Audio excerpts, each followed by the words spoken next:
Welcome back to Behind the Breeze. Thank you guys so much for waiting till after spring break so that we could take our little spring break. I am here with Sixuan Wu, our retired online managing editor. Oh, so sad. I know that doesn't feel real yet. Yeah, I know. So how are you doing today? Well, I'm doing fine. Thank you. Very excited to finally be on the podcast. Yeah, I know. I mean, we've been planning this Yeah. for a while. It just takes a second to cycle through, and then when new stuff happens, we got to get it on the pod. So, but how was your experience being online managing editor? It was very interesting. At first, when I first started doing April sophomore year, it was all new, brand new responsibilities. I got my own office when it was all fresh and exciting. I liked it very much. But then halfway through the fall semester, I actually wasn't very happy with it because I wasn't very satisfied with what I was doing. The year before I was culture editor, so I got to see the writers grow. I got to write my stories. I got to design pages. So all of that was very tangible work. And, even though it was a lot of work at times, afterward, you can see what you've done. But with managing editor, a lot of the work I did is responsive. People have you read stuff, have you review stuff, they have concerns and they have you fix it. So I felt like I was doing a lot, but I wasn't really seeing what I was doing. And for a period of time there, I didn't like that very much. And that's what really had me reconsider what I want to do with the rest of my time at JMU, with the Breeze, and with myself, really. Yeah. I mean, I was reporting, I was getting that tangible stuff, and then I switched to audience editing, and I can kind of understand where you're coming from, where when you're doing online stuff, it's very different from going out and doing physical stories and things like that. I think I get it. Like, I miss doing that. But now you're kind of sunsetting, you're retiring. Oh, yeah. I know. Do you want to talk about what you want to do moving forward? Well, I'm still gonna write because everyone keeps on asking me to keep on writing for them. So I was like, yeah, I'll stay. I'll still work for the Breeze in some capacity. But coming up next semester in the fall, I'm going to London for a study abroad, which I'm very excited about.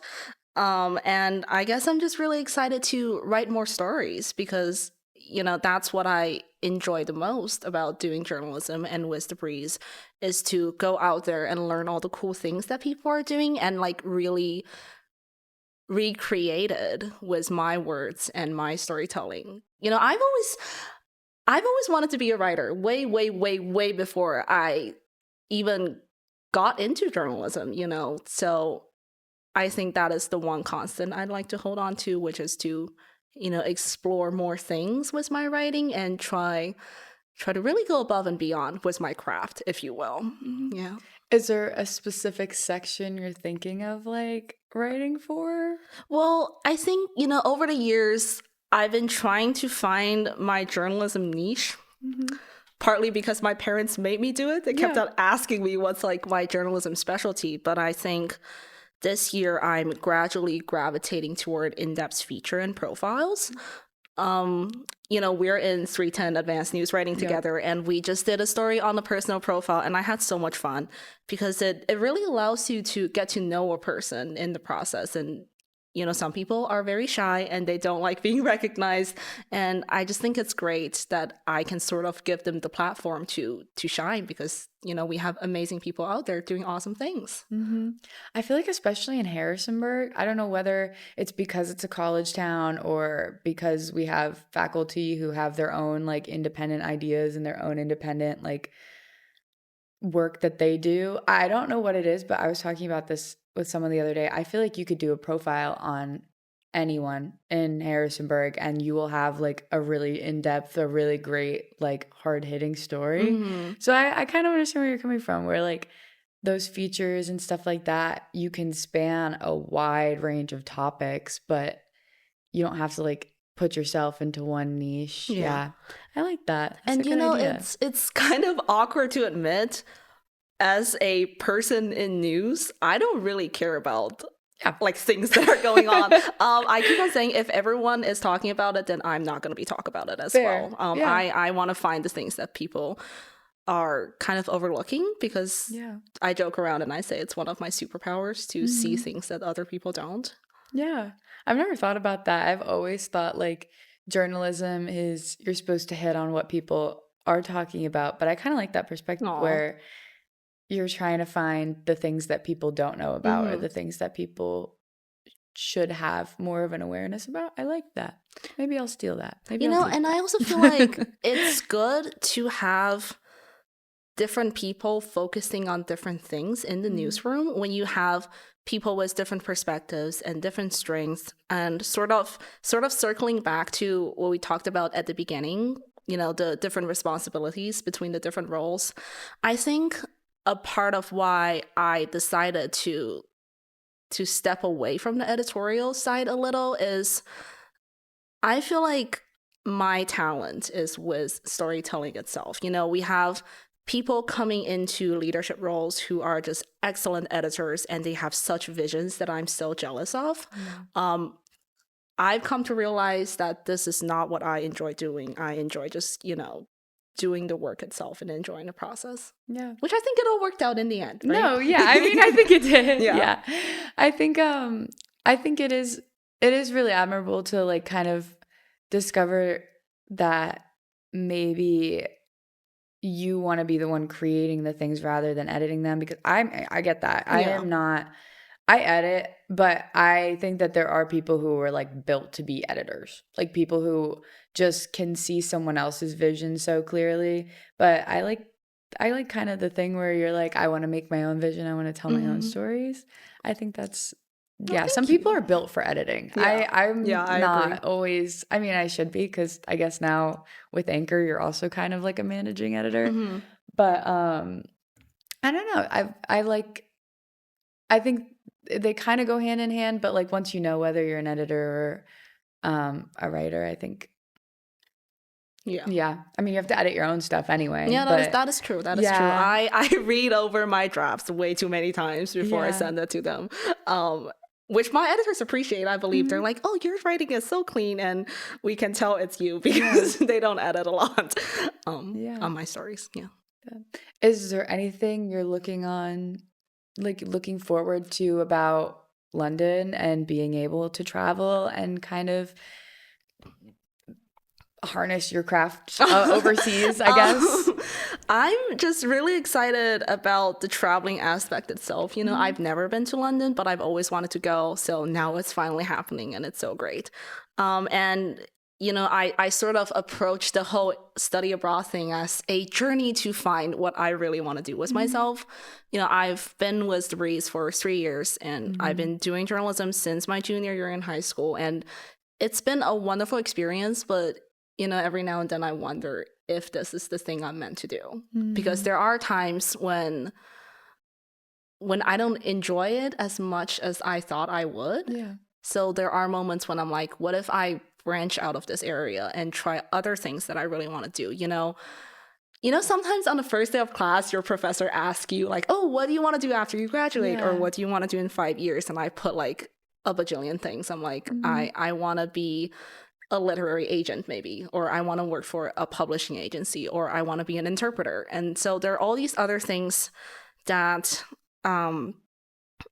I was sort of afraid of branching out and trying, because I was so convinced that I'm kind of good at what I'm doing right now, so there's no point to try Yeah. all these other things.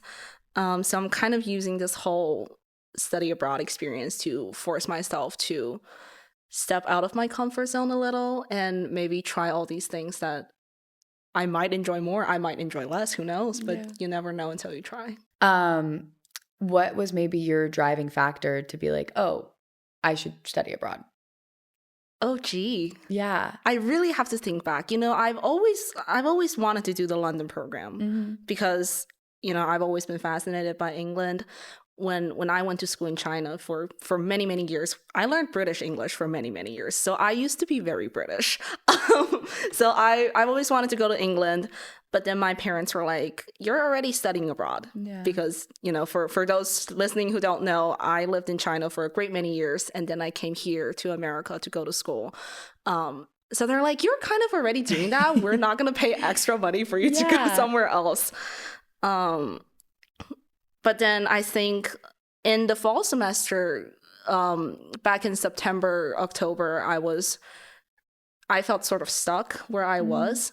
So I started thinking about what's the best way to get unstuck, I guess, and try something new. And this is something I've always wanted to do. And, I was able to successfully convince my parents, and now this is happening. So this is all very great. Yeah. Do you want to talk a little bit about like how long the program is and like maybe what classes you're taking? Oh, yes. Yeah. So I'm doing it in the fall semester, and that's 3 months long, I think, September to December. And what's so great about the program is, a lot of the classes they offer, they overlap with SMAT major, and they also overlap with my minor, which is Writing, Rhetoric, and Technical Communication, WRTC. So this is great. I get to go abroad and also have credits that actually count toward graduation. And a lot of the classes, I think, from what I understand so far, is you're going to have some days in the classroom, but most of it is going to be outings. So if you take a theater class on British theater, you're going to actually go to theaters and watch their performances. If you take a film class, you're going to be watching movies. Or if you take an art class, you're going to museums and galleries.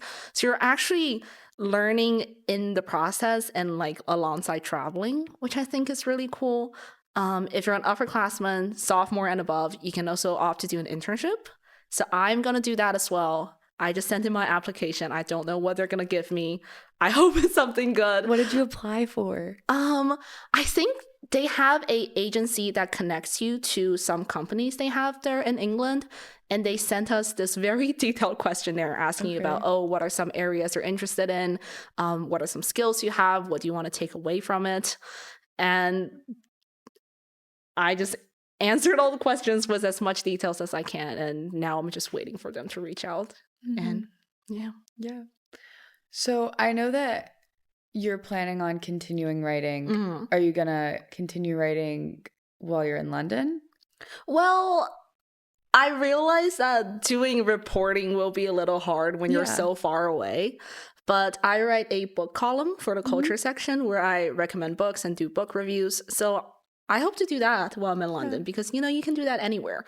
A couple years ago, Avery Goodstein, who was also managing editor, she was class of 24, I believe, and she wrote a traveling column while she was in London called The London Eye. So maybe I'll do something like that. Here's the interesting thing. Avery was also the person who sort of originated the book column, which I'm picking up. So wouldn't it be interesting if I pick up her like London column as well? You're just following Avery's lineage, for lack of a better word. So I know you do the book column. Are you reading anything right now? Ooh, what am I reading right now? I'm reading this, I guess you can call it a legal thriller. It's called Blood Orange. Interesting fact, the past 3 books I read are all set somewhere in England. And I listened to the audiobook. And they're all narrated by British people. And I think this has to be a sign. But anyways, I'm reading that. And I'm also reading this teen novel that is one of my best friend's favorites. So I finally got to read it. It's called Before I Fall. It's like kind of old. It came out in like 2010 or something. I think I'm thinking of If I Stay. Yes, that's something else. That's something else. Yeah. So this book is main character Sam, super popular in high school. She went to a party at the very beginning of the story, and then she got into a car crash and she died. But then she woke up and the day repeats, and it's like Groundhog's Day. She gets seven days. And then I think she has to use these 7 days to sort of find her, do something good and fix her relationship with some people in her life and find peace in that sense, I guess. I'm almost done with it. I have no idea what the ending's going to be, but I'm really excited to see how it ends. Yeah. I've been collecting this habit of every time they announce like a big movie adaptation, I'm like, I have to read the book. I'm not a great reader, which is a little ironic, but at least I'm not in print. We still have to read. People in print don't read as well. So they don't read. Not a lot of people read anymore. I'm not the best reader like physically, but I audiobook a lot, like while I walk my dog. And I heard Wuthering Heights was getting an Oh, adaptation. yes. So I started reading Wuthering Heights completely blind, mind you. I had no idea what this was about.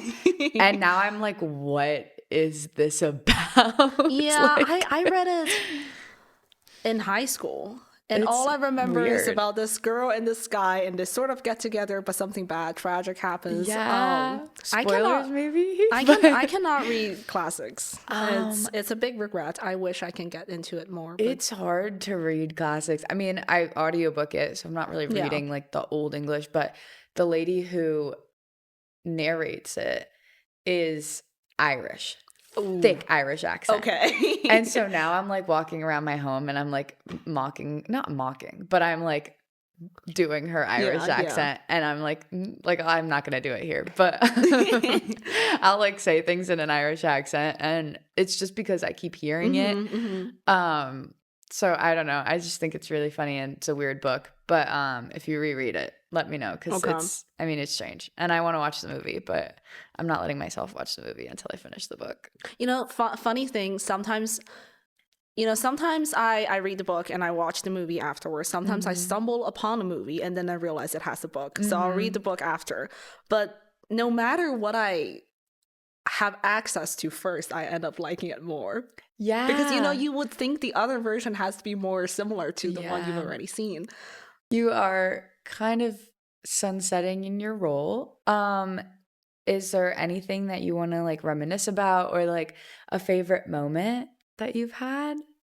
I think my favorite moments are um usually when you finish a story. So the way we work is we write a whole story and then at the end you do a whole contact so and so at whatever email. So sometimes when I finish a story and I'm typing the contact line and I just feel this sense of fulfillment because I knew I've done something great, I've done something I'm very proud of.